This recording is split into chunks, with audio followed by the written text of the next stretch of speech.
கடவுளின் பரிசா, இயற்கையின் குடையா, பரிணாம வளர்ச்சியின் படிநிலையா? எதுவாக இருந்தாலும் குரல் அன்பின் வெளிப்பாடு, அறிவின் கூர்வாள், கருணையின் முகவரி, உழைப்பின் வியர்வை, கோபத்தின் உக்கிரம், குழந்தையின் மழலை, முதுமையின் அரவணைப்பு. அதே போல பல நேரங்களில், பல தருணங்களில் என்னுடைய குரல் உங்கள் காதுகளில் நுழைந்து மனங்களில் நிறைந்திருக்கலாம், அல்லது என்னுடைய குரல் உங்கள் செவி வழி கடந்தும் போயிருக்கலாம். நான் யார் என்ற கேள்வி உங்களுக்குள் எழுந்திருக்கலாம். என்னை காண வேண்டும் என்கிற ஆவல் கூட உங்களுக்கு பிறந்திருக்கலாம். இந்த குரல்தான் என்னுடைய அடையாளம். இந்த குரல்தான் என்னுடைய அங்கீகாரம். இந்த குரலால் தான் நான் முன்னுக்கு வந்தேன். இந்த குரலால் தான் உங்கள் முன்பும் நிற்கிறேன். நான் கோபிநாயர்.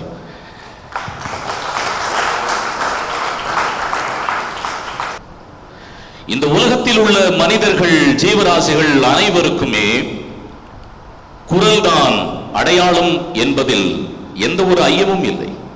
அதுதான் உண்மையும் கூட. ஆனால்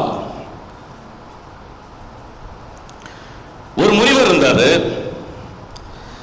அவர் பயங்கர கடுந்தவம் பண்ணாரு. மேல இருந்து கடவுள் பார்த்தாரு. பையன் ரொம்ப பயங்கரமா தவம் பண்றாரு. நம்ம அவர் முன்னால போய் ஒரு வரத்தை ஒண்ணு கொடுப்போம்னு சொல்லி அவர் முன்னால வராரு. கடவுள் அவர் முன்னால வந்துட்டு பயங்கரமா தவம் பண்ணிட்டு இருக்காரு. பயங்கரமா இருக்கு முனிவர். கடவுள் அவர் முன்னால போயிட்டு, நீங்க யோசிச்சு பாருங்க நான் சொல்றது. பக்தா,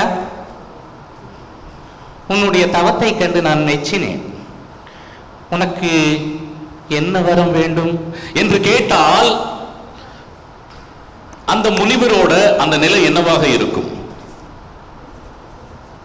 நீங்க யோசிச்சு பாருங்க. ஒண்ணு அவர் அங்கிருந்து ஓடி போயிடுவாரு, இல்லைன்னா நம்மளோட தவத்தை அந்த ஆள் கலைச்சிட்டானேன்னு சொல்லிட்டு கோபப்படுவார், இல்லைங்களா?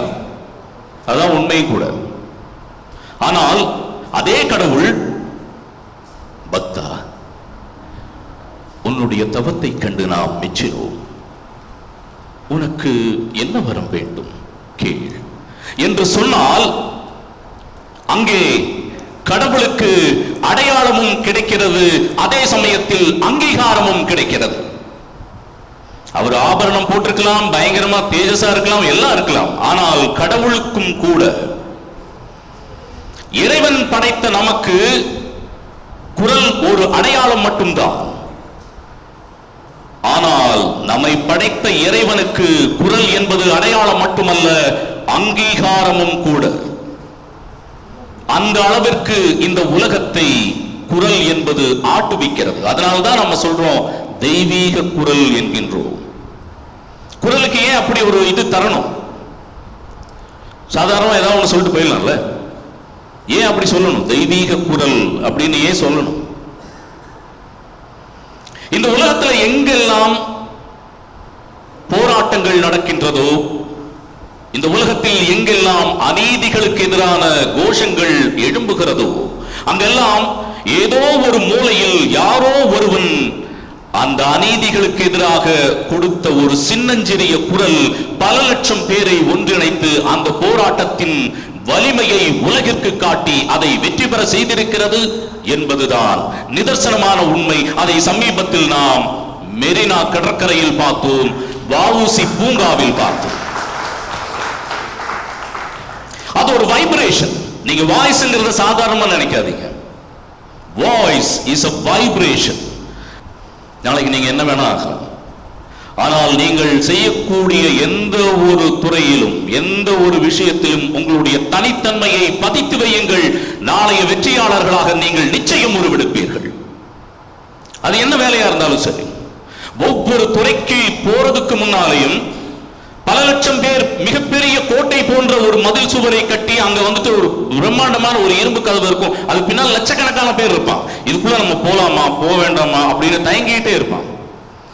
ஆனால் எவன் ஒருவன் துணிந்து முடிவெடுத்து தன்னுடைய தனித்திறமையை அதில் நிரூபிக்க முடியும் என்று நினைக்கின்றானோ,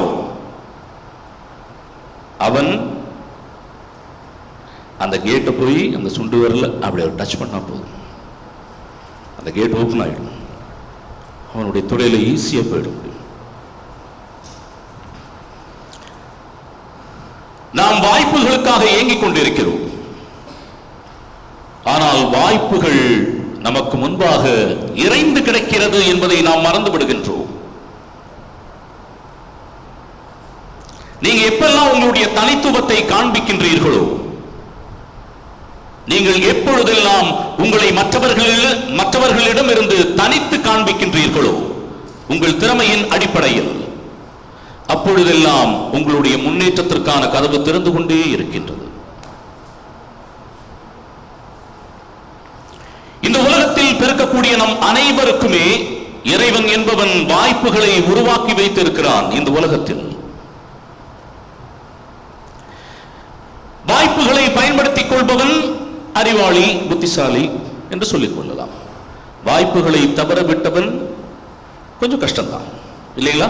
ஆனால் வாய்ப்புகளை உருவாக்குபவன், தன்னுடைய வாய்ப்புகளை ஒருவன் துணிந்து உருவாக்கினால் அவன் வாழ்க்கையில் வெற்றி பெறுவான் என்பது எந்த ஒரு சந்தேகமும் இல்லாத ஒரு விஷயம். நீங்க ஒரு சூப்பரான ஒரு விஷயம் வச்சிருக்கீங்க, நீங்க மற்றவர்களிலிருந்து தனித்து தெரிகிறீர்கள் என்று சொன்னால், நீங்க உங்களுடைய ப்ராடக்ட்டை கொண்டு போய் சந்தையில வச்சீங்கன்னா, அது நல்ல ப்ராடக்டா இருந்தாலும் வர்ற கஸ்டமர் என்ன விலை சொல்றானோ அந்த விலைக்கு தான் நீங்க கொடுத்து ஆகணும். ஏன்னா உங்களுக்கு பொருள் வித்தாகணும். உங்களுடைய திறமை மற்றவர்கள் அறிந்து கொள்ள வேண்டும். அந்த கஸ்டமர் அவன் போறான், பார்க்கறான், இது நல்லா இருக்கு, இது நல்ல குவாலிட்டியான பொருளா இருக்கு, இதுல ஏதோ சம்திங் இருக்கு அப்படின்னு அவன் தெரிஞ்சு திரும்ப வந்தான்னா அந்த பொருளுக்கான விலையை யார் முடிவு செய்கிறார்கள்? நாம் தான் முடிவு செய்கிறோம். இதுதான் இந்த உலகத்தினுடைய நியதி. நான் இந்த வாய்ஸ் அப்படிங்கிறத வெறும் சவுண்ட், ஒலி, சப்தம் இந்த அடிப்படையில் மட்டும் நான் பார்க்கவில்லை. நான் இந்த வாய்ஸ் என்பதை நம்முடைய செயல், நம்முடைய எழுத்து, இதன் வாயிலாக நமக்கு என்ன தாக்கத்தை ஏற்படுத்துகிறது என்பதை குறித்தும் நான் பேச வந்திருக்கின்றேன். அமெரிக்கால ஒருத்தர் இருந்தார், 2011 வரைக்கும் அவர் யாருக்குமே தெரியாது. ஒரு முக்கியமான ஒரு ஜங்ஷன்ல அவர் பிச்சை எடுத்துட்டு இருந்தார். 2011 நினைக்கிறேன். எதேச்சியாக அந்த வழியா போன ஒருத்தர் அவரை வீடியோல பதிவு பண்ணி வாட்ஸ்அப்ல அப்லோட் பண்றாரு. ஒரே நாள் இரவு தான் அவரு அமெரிக்கா முழுக்க பிரபலமானார். அவர்தான் homeless man with golden voice என்று அழைக்கப்பட்ட டெட் வில்லியம்ஸ். அவருடைய குரல் இன்றைக்கு அமெரிக்காவின் குரலாக ஒலித்துக் கொண்டிருக்கின்றது. அவர்தான் golden voice of America, Ted Williams. ஒரு காலத்தில் பிச்சை எடுத்துட்டு இருந்தார். அவருடைய குரல் இன்றைக்கு ஒரு மிகப்பெரிய ஒரு கலைஞனாக உருவெடுத்து அவரை வேறொரு உலகத்திற்கு கொண்டு சென்று அவரை வேறு மாதிரி இந்த உலகத்திற்கு அடையாளப்படுத்தி இருக்கிறது. நம்முடைய செயல் அப்படின்னு சொன்னேன். அருணாச்சலம் முருகானந்தம் நம்ம கோயம்புத்தூர்காரர் தான். இன்னைக்கு அவரை பத்தி ஹிந்தியில படம் கூட வந்திருக்கு, அக்ஷய்குமார் நடிப்புல, பேட்மேன் அப்படின்னு சொல்லிட்டு. நீங்க யோசிச்சு பாருங்க, பெண்களின் பிரச்சனையை அடிப்படையாக வைத்து அவர் தயாரித்த அந்த சானிட்டரி நாப்கின், அதுக்கு பின்னால எத்தனை வலிகள் இருந்திருக்கும், எவ்வளவு போராட்டங்கள் இருந்திருக்கும்.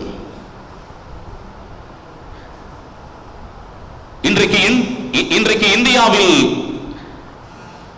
சானிட்டரி நாப்கினை உபயோகிக்காத 90% பெண்களுக்காக திரு அருணாச்சலம் முருகானந்தம் அவர்கள் அயராது பாடுபட்டுக் கொண்டிருக்கின்றார்.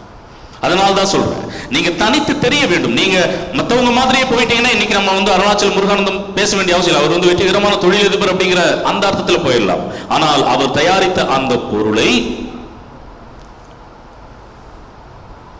சமூக நோக்கத்தோடு தனித்து செஞ்சதுனால நம்ம கிட்ட இருந்து அவர் தனித்து தெரிகிறார்.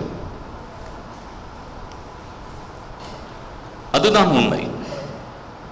நீங்க நடிகர் திலகம் வந்து ஒரு மிகப்பெரிய பிரம்மாண்டமான நடிகர், ஒரு அருமையான நடிகர், அதுல எந்த ஒரு சந்தேகமும் கிடையாது இல்லைங்களா? அவர் வீரபாண்டிய கட்டபொம்மன் அப்படிங்கிற ஒரு பாத்திரத்தை ஏற்று நடிக்கும் வரை, வீரபாண்டிய கட்டபொம்மனுக்கு, அந்த மாபெரும் வீரனுக்கு எப்படியெல்லாம் இருப்பாரு அப்படிங்கிறதும் நமக்கு ஒரு மிகப்பெரிய கேள்விக்குறியாதான் இருந்தது திரு நடிகர் திலகம் ஏற்று நடிக்கும் வரை. நல்ல நடிகர் தான் அவர். அப்படியே வந்து அந்த கிரீடம், அந்த ட்ரெஸ் எல்லாம் போட்டு வந்து நிற்கும் போது ஒரு ஒரு பயங்கரமான ஒரு அரசன் தான், வீரமான அரசன் தான். ஆனால் அதே டயலாக அவர் மாற்றி, அவருடைய குரல் வேறு மாதிரி இருந்திருந்தா இந்நேரம் வீரபாண்டிய கட்டபொம்மன் நமக்கு தெரிஞ்சிருப்பாராங்கிறத நீங்க யோசிச்சு பார்க்கணும். வானம் பொழிகிறது, பூமி விளைகிறது, உனக்கு ஏன் தர வேண்டும் வட்டி? எங்களோட வயல் வந்தாயா, நாற்று நட்டாயா, இல்லை எங்குல பெண்களுக்கு மஞ்சள் அரைத்தாயா, மானம் கட்டவனா யாரை கேட்கிறாய் வட்டி? அப்படி பேசினா நம்ம ரசிச்சிருந்திருப்போமா? அந்த அந்த வீரனை நாம் அடையாளம் கண்டு கொண்டிருந்திருப்போமா? வானம் பொழிகிறது, பூமி விளைகிறது, உனக்கேன் தர வேண்டும் வட்டி? எங்களோடு வயலுக்கு வந்தாயா, நாற்று நட்டாயா, எங்குல பெண்களுக்கு மஞ்சள் அரைத்தாயா, மானம் கெட்டவனே, யாரை கேட்கிறாய் வரி, யாரை கேட்கிறாய் வட்டி என்று பேசியதால் தான், அந்த குரல் தான் அவருக்கு கை கொடுத்து இன்றைக்கு வீரபாண்டிய கட்டபொம்மன் இரு மாபெரும் ஒரு வீரனை நமக்கு அடையாளம் காட்டியிருக்கிறது என்பதை நீங்கள் மறந்துவிடக் கூடாது. திரு எம்.ஆர். ராதா அவர்கள் நடிகவேல், சமூக செயற்பாட்டாளர். எல்லாரும் நன்மைகளை பற்றி மட்டுமே சொல்லும் போது இவர் தீமைகளை பற்றி சொல்லி அந்த நன்மையினுடைய விஷயங்களை நமக்கு எடுத்துரைப்பார்.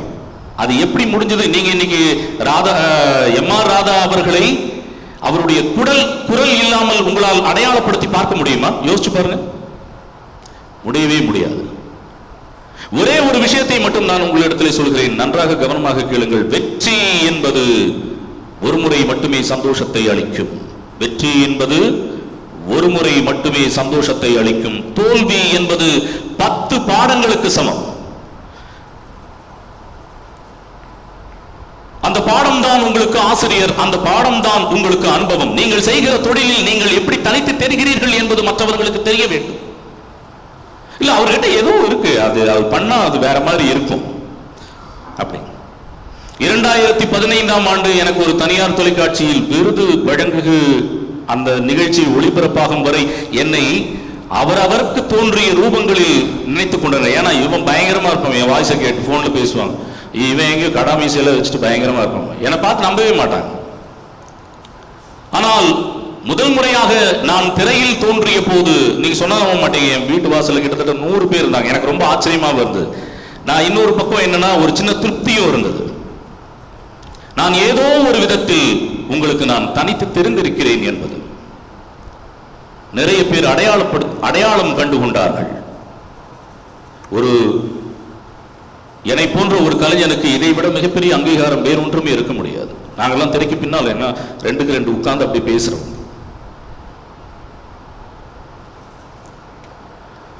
நான் பேர் கிரில்ஸ் என்று சொல்லும் போது என்னை அருகில் இருந்து பார்த்து என்னை கட்டிப்பிடித்து, ஐயோ தலைவா, என்ன தலைவா பாய் என்று பேசுகிறார்களே, இதற்கு பின்னால் ஒன்று இருக்கிறது. அது என்னன்னா, நான் வந்து ஒர்க் பண்றேன். இது யார் ரசிக்கிறாங்கன்னு நான் பார்க்கிறேன், இது யார் கேட்கிறாங்கன்னு நான் பார்க்கிறேன். சின்ன குழந்தைகள் ரசிப்பாங்க, அவங்களுக்கு நம்ம எப்படி கொடுக்கணும், மற்றவர்கள் இருந்து நாம எப்படி தனித்து தெரியணும், அதுதான் உண்மை. நீங்க அப்படி ஒர்க் பண்ணும்போது தான் your voice has more power than you know. ஒவ்வொரு செயலையும் அப்படிதான் செய்யணும். நான் கோயம்புத்தூர்காரனா, போன உடனே எனக்கு எல்லாமே நடைபெறவில்லை. நான் ஒரு டயலாக் பேசும்போது எனக்கு கொடுக்கப்பட்ட ஒரு டயலாக் ஓகே என்ற ஒரே ஒரு டயலாக், லாஸ்ட்ல நான் 11 மணி ஸ்டுடியோ அடைக்கும் போது என்கிட்ட ஓகே சார் அப்படிங்கிற ஒரு டயலாக் பேச சொல்லுவாங்க. அந்த ஓகேவே நான் அங்கே ஸ்டுடியோவில் ரெக்கார்ட் பண்ணி முடிச்சுட்டு நான் வீட்டுக்கு நடந்து வருவேன். நான் night 11 o'clock, okay sir, okay sir, okay sir, okay sir, okay sir, okay sir, okay sir, okay sir என்று நான் என்னையே நான் பட்டை தீட்டிக் கொண்டேன்.